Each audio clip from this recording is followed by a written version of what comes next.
Welcome to the Prumihimo Disk Quick Start video. The purpose of this video is to help you get started really quickly with your Prumihimo Disk. So this is the Prumihimo Disk, and it was designed by me, Prumihimo, to simplify a traditional Japanese braid. It is an octagonal disc with my own system of slots, dots and numbers to guide the braider through the moves of this braid, and it's a patented product. So what you're aiming for is a braid like this, nice and straight, and I've made this braid in contrasting colours so I can see the accuracy of my work, and you can see that I've got really nice straight lines of pink running through the black. Now, when you first start, you might find it's a little bit twisted, and that's perfectly normal. That's just caused by slight differences in tension. But you don't want to have bumps or kinks or knobbles. You want it basically to be a straight or gently twisting braid. So that is what you're aiming for. What I'm going to use for this braid is some satin cord, also known as rat tail, and you can use anything from 1mm to 2mm. This is 2mm. I'm also going to use some beading cord, as I said, in a contrasting colour so I can see the stitches in my braid.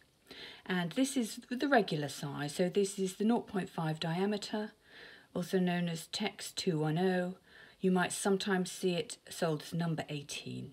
And that's a beading cord. So that's made by either Eslon or Ceylon. They're just the same thing. And what you want to do is start with a comfortable length. So I've got here 4 cords of 50 centimetres, which is about 20 inches of the satin cord.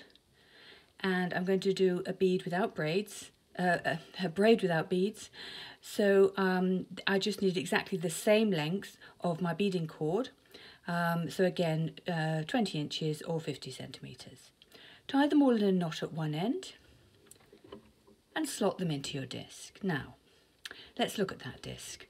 We're going to start looking at the top here at number 1, and if you look at it, I've got 1 slot at the top and 2 at the bottom. And the one at the top and one of the slots at the bottom has a dot on, and these are your home positions, and it's really important that you identify these and you work with these. If I turn my disc round, I have number 2 at the top, and I'm just following that arrow round to number 2. And again, I have 1 slot at the top with a dot, 2 at the bottom. Just one has a dot. At number 2, it's on the other side, but you don't need to worry about that because I've done all the working out for this braid. So just follow the slots. If we turn to number 3, we again have a slot at the top, 2 at the bottom, only one of which has a dot. And number 4, again, 1 at the top, 2 at the bottom, only one has a dot.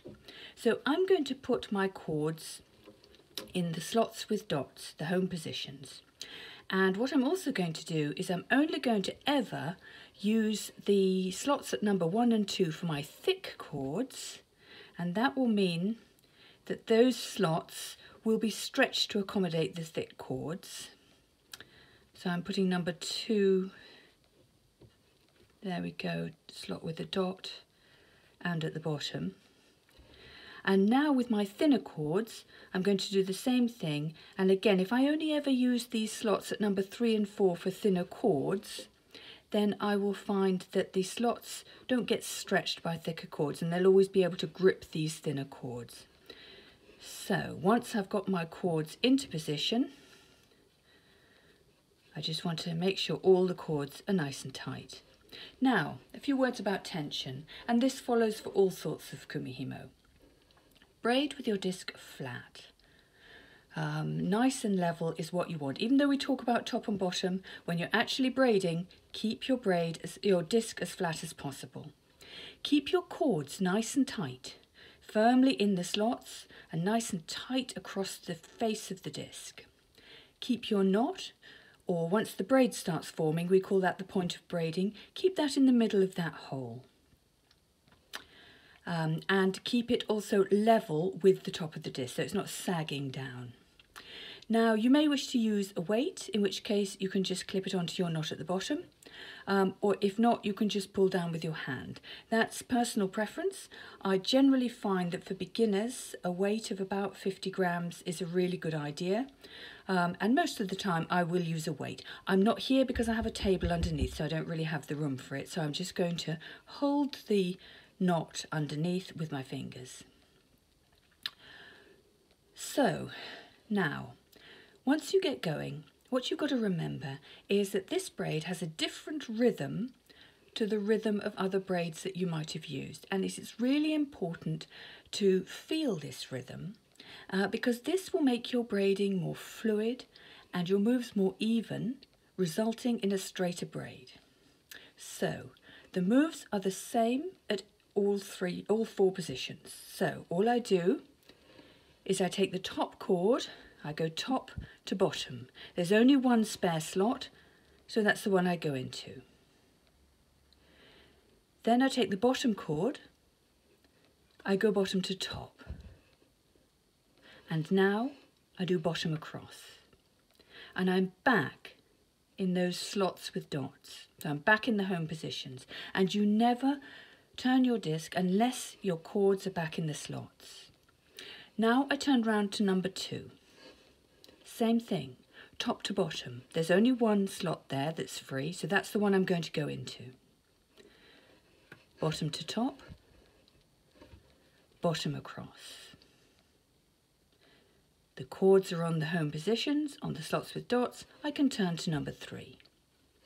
Same thing, top to bottom to top, bottom across. We're on the dots, so round we go, top to bottom to top, bottom across. So those are the moves. Same 3 moves at all 4 positions. So now I'm going to do it again with you, a little bit faster. Top to bottom to top, bottom across and round. Top to bottom to top, bottom across and round. Top to bottom to top, bottom across and round. Top to bottom to top, bottom across, and that completes the sequence, so you're round at number 1. And what you need to do is to keep on practicing that, and I cannot stress enough that the more you practice, the better your braids will be. Don't be in a rush to get onto complex designs. Don't be in a rush to start adding beads. Get the basic braid structure right, get the rhythm right, get nice smooth braids, and you'll benefit in the long run. So, a few extra pointers. When your disc is brand new, you might find, particularly with 2mm cord, that it's a tiny bit difficult to get it into the slots because they're really tight. They will loosen up after a few sequences, so don't worry too much about that. To help you though, what you don't want to do is pull so hard on the chords that, say, now I'm going to pull a bit hard on this one, and I'm pulling that point of braiding right out of position. That sort of thing's going to end up with bumps. So instead of doing that, and I'm just going to tighten up my chords again, instead of pulling so hard, what I'm going to do is lift it up and now bring it down and just hold it with my thumb there. And so now I can pull it into that slot. I can exert as much pressure as I want, but I'm not pulling on that point of braiding, and I'm keeping it in the middle. When I do my bottom to top, again, if I was going to try and get into a really tight slot, by keeping my thumb on this, I'll be able to keep that point of braiding in the middle. So keep an eye on that. Always be mindful of what you're doing. And don't forget, I've done top to bottom, I've done bottom to top, I mustn't forget my bottom across. And as you go round, you may find you can just anchor the chords with your thumb here if you want to. You know, you'll get a little bit of movement, but you don't want it to move so much that you distort the braid. And it's mainly the thicker chords that will be doing the anchoring of the braid on the disc. So I'm just continuing like that. And you really need to continue braiding until your braids are nice and even. And it will depend. Some people will get it straight away. For other people, it will take a little bit longer.